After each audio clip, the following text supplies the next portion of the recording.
I didn't say that you killed Nigga, you better start snitching. Oh, bro. Just as guilty. Oh, bro, you better start snitching, bro. You did it and you're not saying nothing. That's guilty by association. Like, what part of that is not clicking for you? He already If you know guilty by association. who killed these kids, then you need to tell him. Some part of this tirade must have made an impression, because at long last, Rob shared his version of events. Mama always know. Okay. Taj killed all 3 of them. Okay. Tell me about it. Were you there? With the whole story? Were you there? The whole story. Let him talk. I say the whole story. Tell me the whole story. Rob just mentioned 3 victims, but the detectives had so far only... All 3 of them? We only knew about 2 people. You said all 3 of them? This man is a murderer. 12-year-old catching bodies. 3 of them. And a 17-year-old snitch with him. This cold. This cold, man. It's cold. This cold story, man. asked them about 2. Not only did this grab their attention, but they likely suspected that the Taj that Rob mentioned was 16-year-old Taj Bruton, with whom they were already acquainted due to previous cases. Unfortunately, this didn't mean they knew where to find him. Several weeks earlier, Taj cut off his ankle monitor and went on the run. The detectives would focus on this after they got more of the story from Chris, who picked up the story after he said Rob, aka Reaper, knocked on his window. Okay, Reaper knocks on the window. He knocks on the window. He said, come on, we finna go see some girls or something. Then we went out. And this girl and the boy picked us up. I don't know what. Why you hop in the car? You don't even know what it is. From Rob's statement, the police believed this had to be Michael and Layla. He made no mention of Camille, however, even when he explained where everyone was sitting in Layla's car. The seating arrangement would be crucial later. Layla was driving. Michael was in the passenger seat, while Chris and Rob were in the back seat. But they weren't alone. Then somebody came in the car, I don't know what his name. It was like... Okay, hold on. Let's break that down real quick. Let's break that down. What's going on? Okay, having a 12-year-old in the back seat is respectfully, I wouldn't even think twice about it. I'm not. Having this dude behind me while I don't know. Like this dude behind me in the seat, I might have to, you feel me? You feel me? Cause it's like, nigga, what you got going on over there? You feel me? I don't even know. It just feel like that you onto something. So I have to, respectfully, like on some real, genuinely trying to make sure I'm safe and everybody's safe and around. You feel me? Just a look. But a 12-year-old, I wouldn't even suspect.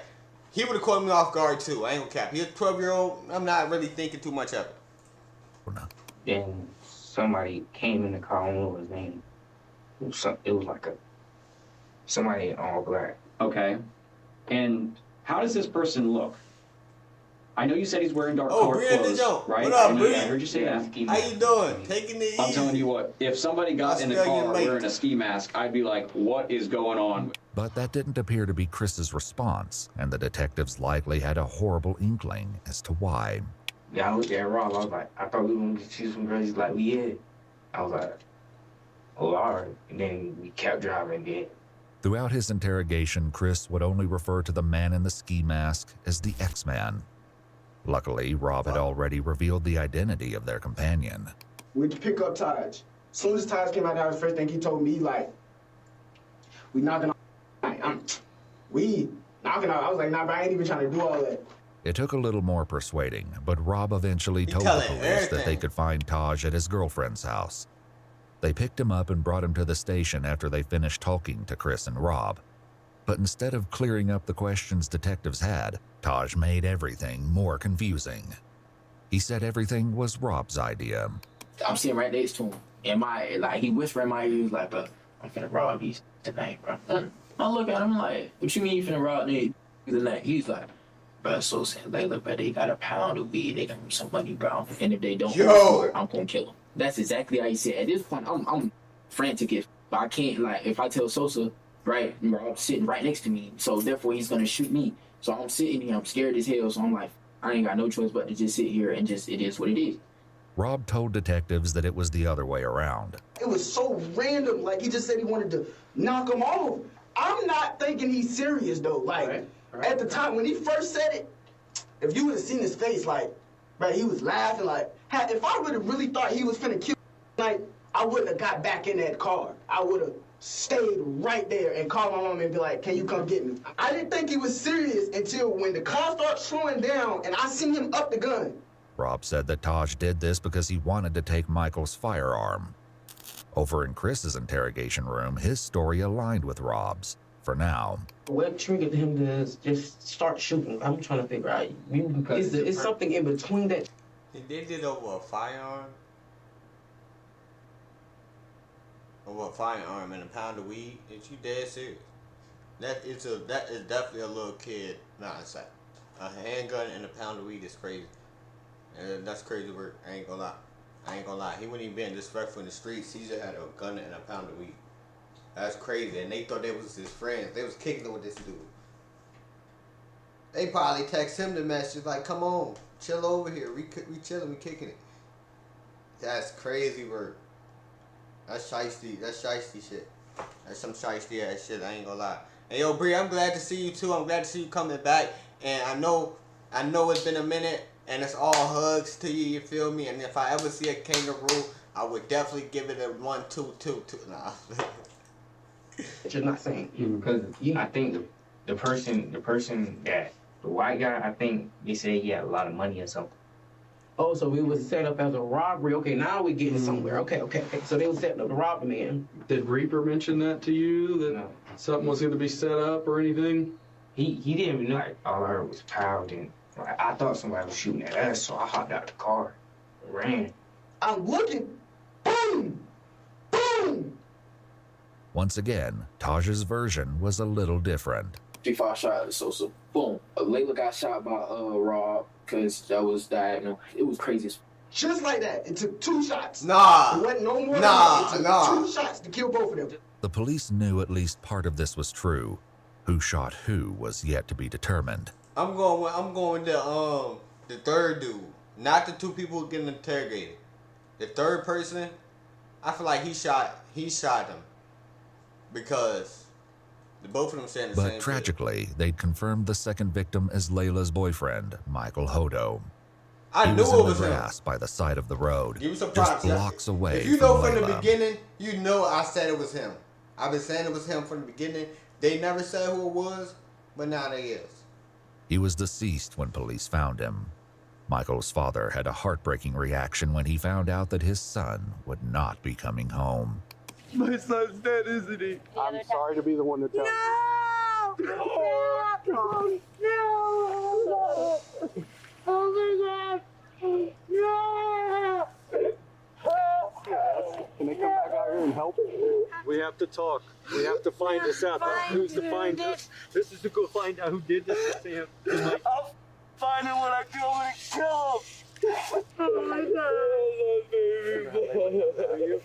You can't trust these, bro. You can't trust these people out here. No matter on how age they While is, Michael's family reeled from the devastating Bro, news, be real. Chris continued with his upsetting story about Michael's final moments. And you said he shot this white guy first? Yeah, the white guy was like sitting like this, and like, Where'd he shoot him gun at? was like right here. And the gun was pressed up against his head? Is that what you're... I think it was like. Okay. And then, what about the white girl that's driving? Tell me about that. He turned the gun and shot her. Where'd he shoot her at? And I don't know. Rob agreed, which would soon become increasingly rare. where did he shoot Layla? Oh, I think it was headshots. On the other hand, Taj put the blame back on his 2 companions. I know he shot Sosa in the back of the head. I seen that happen. I seen Rob try to shoot her, right? And when he tried to shoot her, he shot her, and then his gun didn't go off, so he reloaded it again and shot her. All contradictions temporarily aside, Chris added a... You reloaded the gun again, then shot her. What the hell? That's cap. Another disturbing This story don't detail. make sense. That's why I Did you said see it it was coming? No, it was like to the back of his head. Okay. Did have any time to defend himself? No, but Taj just upped him and shot him in the head. At this point, police were still searching Forest Lakes Park for evidence. Now that they knew the shooting had occurred in Layla's car, it was more important than ever to find the vehicle. Most of all, though, they were looking for any sign of Camille. They hoped to find her alive, but the police were likely aware that, like Layla, she could be seriously injured and in need of medical attention. If that was the case, every passing moment decreased her chance of survival. For the time being, though, her family was left in an exhausting state of limbo. The situation was made infinitely worse by rumors that Camille had been caught up in the shooting. Frustratingly, the police still had no concrete answers for her family. They had to hope that Chris, Rob, and Taj would ultimately provide an explanation. They got even closer when Chris continued with more of the story, but once again, the details started to get shaky. Was the car driving whenever they got shot? No, it was just like, it stopped, and then like it kept going. Like when I hopped out the car, it kept going. Where did the car keep going when it kept going? Like to a dumpster. Did you get back in the car? Yeah, I got back. I mean, did you want to get back in the car, or did you not? No, you didn't want to. Okay, what made you get back in that car? Explain to me that. Because he had a gun, I thought he was gonna get shot at me. Because if I was just with him and he just killed somebody, and he probably would kill me too because he think I was gonna sin. On the contrary. That makes sense. That makes sense. I believe that. Because he's the only one who hopped out the car. He jumped out the car while the murderer was shooting. Okay, I'm gonna call him by his name. While X-Man was shooting the dude in the head, right, and the girl. While he was shooting him, he hopped out the car like, oh shit, people shooting at us. He jumped out, and then he looked at the car.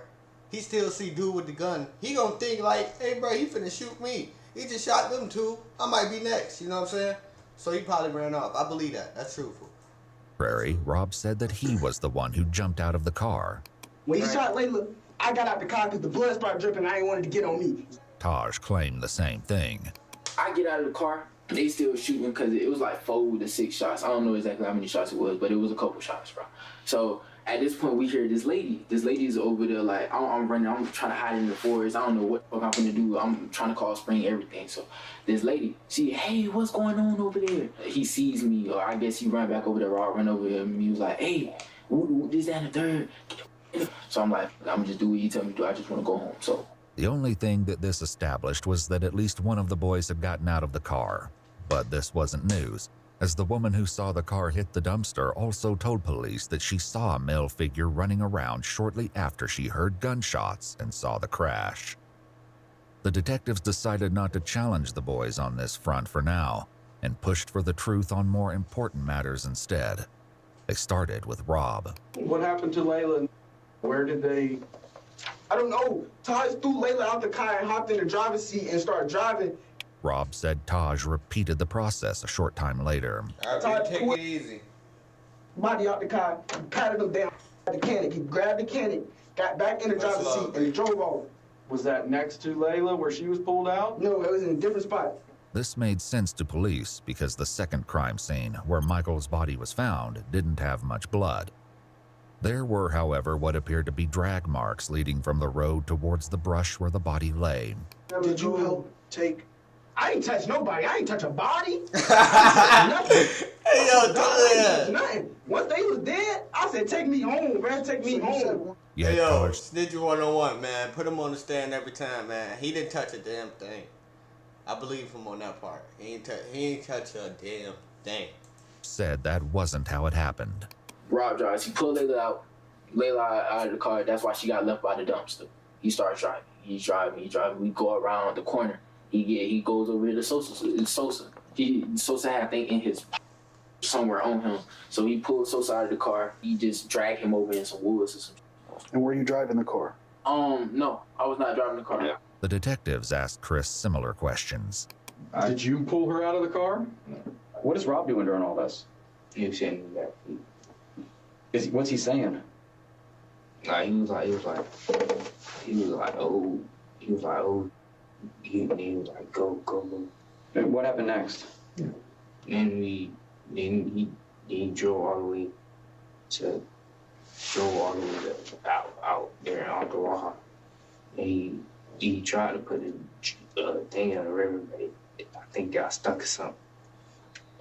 The thing, what thing are you talking about? The car. Okay. Once again, the detectives already had information that would let them know if one of the boys was lying. The search of Forest Lakes Park had finally paid off, leading police to another grisly and tragic discovery. Taj picked up the story again to tell his version of what they did with Layla's car. We get over here to this lake. It's dark as hell. 3-5 get out of the car. He got out of the car. Rob tells him, hey, start wiping everything down. So he started wiping everything down. He's wiping everything down. The door handles, everything. He's wiping everything down. So after he started wiping everything down, Rob takes Layla's phone or Aunt Sosa's phone or whoever phones he found in that bit. Throw him in the lake. Watch. Throw him in the lake. The lake in question turned out to be 5.5 miles or 8.8 kilometers outside Forest Lakes Park, but police had no question that this was the scene they were looking for. When they dredged the lake, they recovered the 2 phones from the water, which were determined to be Michael and Layla's. But this wasn't the only evidence they found. Taj attempted to explain what was found as he continued his story, starring Rob as the mastermind of the crime. He tell 3-5 get in the car, drive the car into the lake. For whatever reason. When the detectives asked Chris, though, he said he was nowhere near the car at that point. Were you in the car when it was going in the river, or? Yeah, I was out. I was trying to run back to my house. You were out of the car. What was Rob doing? I don't know. I left. I was running back to my house. What did he say he did with the car after that then? I didn't ask all of that. I didn't ask that. What about the guns that were used? I don't know where those at either. Oh, it's... Story, starring Rob as the mastermind of the crime. Bro, why they said guns with an S on that bit? They said S, meaning it's plural, meaning it's more than one gun? He tell 3-5 get in the car, drive the car into the lake. For whatever reason. When the detectives asked Chris, though, he said he was nowhere near the car at that point. Were you in the car when it was going in the river, or? Yeah, I was out. I was trying to run back to my house. You were out of the car. What was Rob doing? I don't know. I left. I was running back to my house.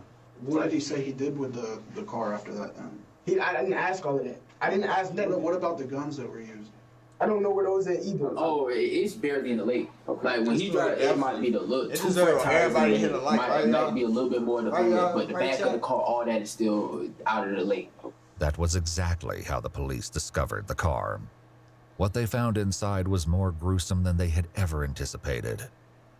Back with Chris, he continued his tale. Describe to me the clothes that you were wearing that night when all these bad things happened. What happened to them? They wanted us to burn them. Who wanted you to burn them? Did you have blood or something on them? No. Are you sure? I don't think so.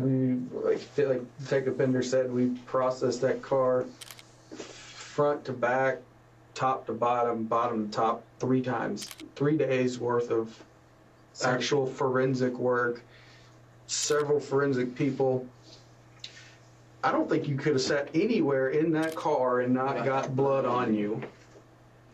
I think it was something on my shoe. I'm standing over here scared as like I think it's blood all over me, but it's dark, so I don't know. But I think it's blood all over me. Rob said burning the clothes was all Taj. Taj, of course, said it was Rob. Regardless of who had the idea, the police found the remains. They blaming it on each other. Taj saying it's Rob, Rob saying it's Taj. And then both of them gonna have to do the same time because they don't know who did it. Remains of clothing in a burn pile in the forest, including pieces of shoes, sweatpants, and sweatshirts. However, this was not the only clothing item the police discovered intact. Chris's shoes, which he described as Nike slides, were found discarded in the bushes, and a single glove was found near Michael's body. Another was found near the lake. The police asked Taj about this.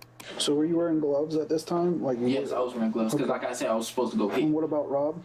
Rob was wearing gloves too. Yes, Rob was wearing gloves.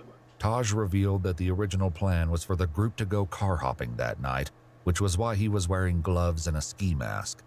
But police had to wonder if there was a far darker reason the boys brought these items. For now, the detectives wrapped up the What did he bring? Gloves and a ski mask. The group Yeah, bro, I was one glove. Taj revealed that the original plan was for the group to go car hopping that night, which was why he was wearing gloves and a ski mask. But gloves and a ski mask. The car hop? A ski mask, I understand. Gloves.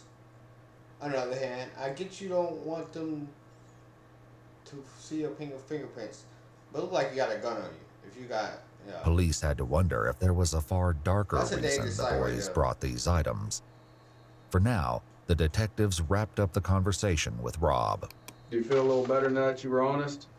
Did you need to get that off your chest? Worse. Now I feel like I just snitched on everybody and The detective stepped out, but little did... Man, you feel like you done snitched on everybody. Do you realize everybody in those rooms right now, all your homies are doing the same exact thing. I'm talking about the same exact thing. They snitching the two. Everybody snitching. They saying the same exact thing. It's like, it's okay. Relax. You need to calm down a little bit. Don't even beat yourself up because the whole game doing it. Everybody in the junk doing it. Your friend next door doing it. Y'all snitching on each other. Like, come on. Don't even feel bad, bro. Go ahead, go get some McDonald's after this. Matter of fact, go get some Golden Corral. Man, come on, what are you talking about? Let Rob know that his Everybody night at the police station was far from over. There was a lot more that he needed to fess up to, but for now, he was left alone with his mother. I'm gonna charge you because you were there and you didn't come forward. did come forward. I'm talking about when it happened. I just told him everything. Nah, you still going to jail. Murder, mama, just what was the point of snitching on everybody if I was going to get charged? Why did you make me stay? I said I don't know. Do you realize it don't matter? You was there. You was there. You seen them kill him and you ain't even call the police out there. You was there.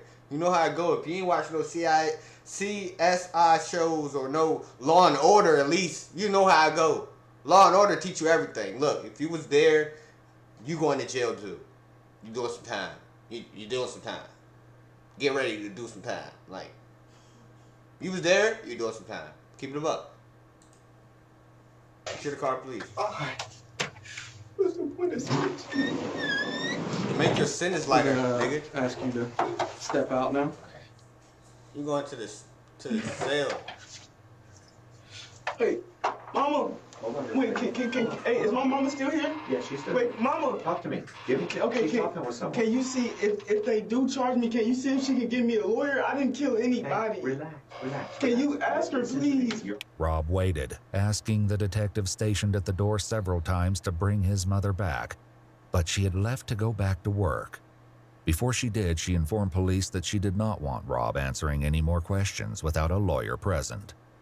Rob was not on board with this plan. Is my mama still here? Hold on. How can I get charged for murder?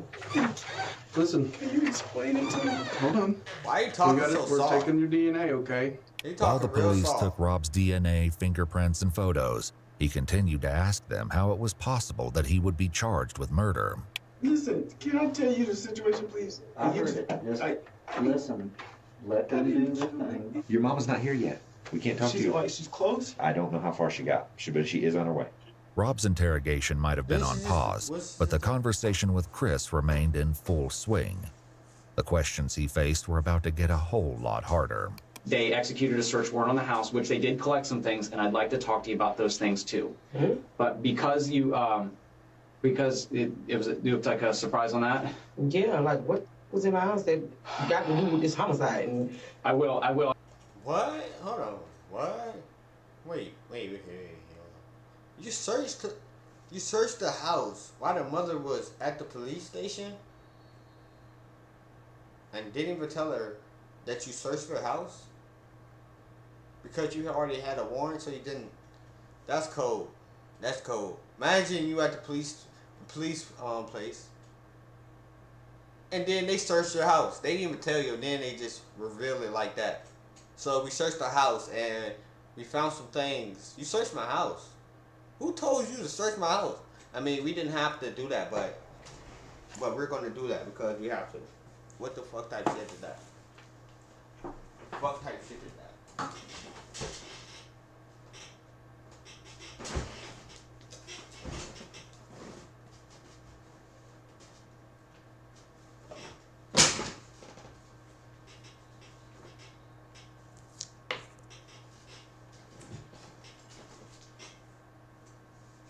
Bro, I got more papers, bro.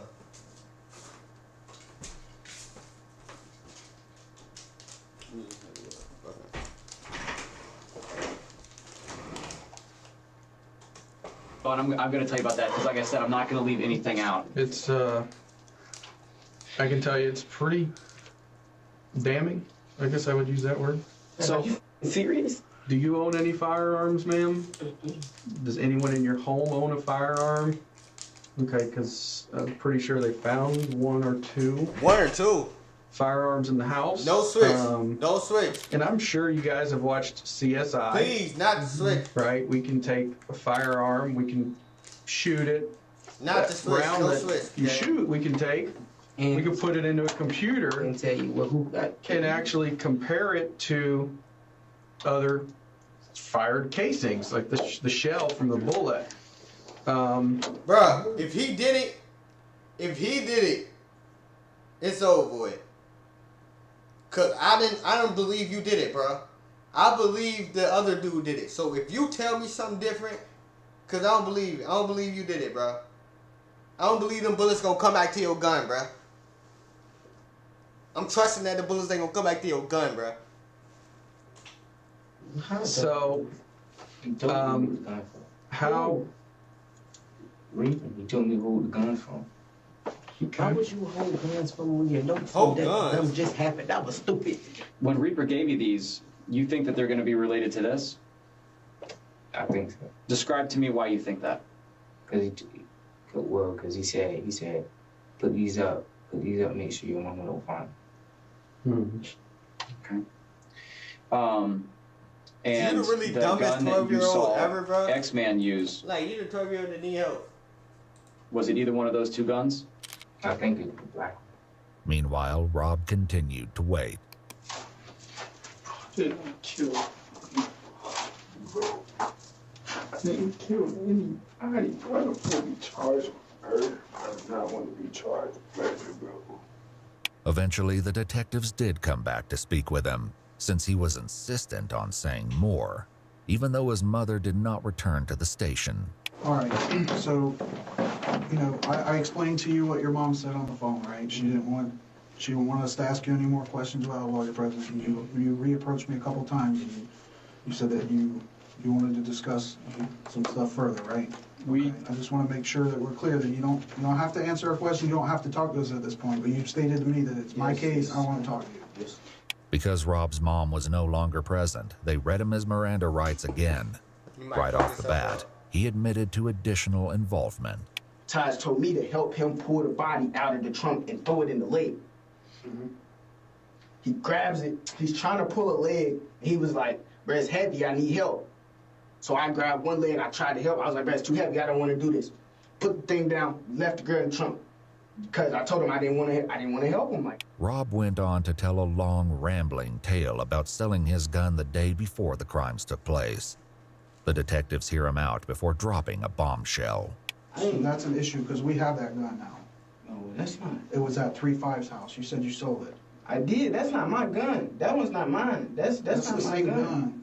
In addition to this, the police strongly suspect. Yeah, it's not my gun. It's the same gun. You help with a body, bro. You help with a body and you don't think you're going to jail? This is the most stupid 17-year-old ever. He helped with a body and don't think he's going to jail. You help with a body. Suspected Rob had stolen the firearm. You may tell the truth that you didn't pull a trigger, but you knew this was going to happen. You knew it was going to happen. I did not know this. The detectives had a similar exchange with Taj. We've sent some of the casings off to be examined already. Yeah. It's not back, I'll tell you that. Otherwise, we would probably be having this conversation. That those casings aren't going to come back, like he said, to a third gun. To a third gun, they shouldn't. Multiple casings were found at all 3 crime scenes, but especially near the car at the lake. Even if the boys weren't budging on the issue of who shot who, lab tests would reveal the truth in due time. In the meantime, the detectives brought up something 2 of the boys in particular were probably dreading. Let's talk about the trunk. Trunk of that car. You looking at the trunk, sir? There's another part that we haven't talked about. Trunk? Mm-hmm. It was a girl in the trunk. Mm-hmm. And he told me to open the trunk, and he shot her. What? Where did he That's tell you to crazy. open the trunk from? You see this right now? He told me to open the trunk from the inside, like the inside. Okay. And whenever you pulled that open, tell me about what you saw in there. All I seen was luggage, and then he said move, and then he shot. Okay. You said all you saw was luggage? Luggage and it was like a girl. And what part of her body could you see? Could you see her feet, or hair, her hand? Describe I seen hair. I did not even know it was another person in the trunk at all. Okay. So you just riding around and she just in there? Yeah, I mean, we rode around like that before, though. Just because there ain't no room for all the people? Just because there ain't no room for all the people. When you go to open up that seat, what were you thinking in your head? Like, what am I gonna do? I don't know what to do. I was confused. I was like, I was thinking like there was a person back there. Did this person say something? Describe to me what you heard whenever you opened that seat up. What noises?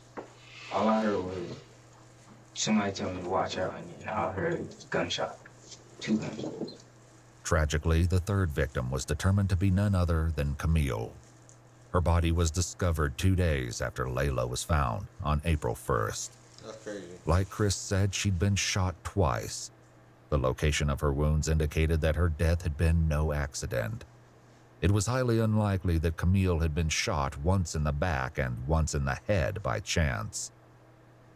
As soon as she was identified, law enforcement made contact with her aunt, Amy, for a difficult conversation. So you probably know why we're here, where we've been investigating the incident that happened Friday involving Layla and the other individual that was found deceased. You know, it took us a little while because we couldn't positively identify her, so it took us a little while. But, you know, we're certain that it's Camille that is now deceased. Probably to detectives' surprise, Amy remained stoic. As it turned out, she already knew Camille was deceased. The grandpa of Layla actually came to my house when I found your card, telling me that Camille was deceased, and how are you doing is what he told me. They were talking about it at the hospital that Camille was deceased already.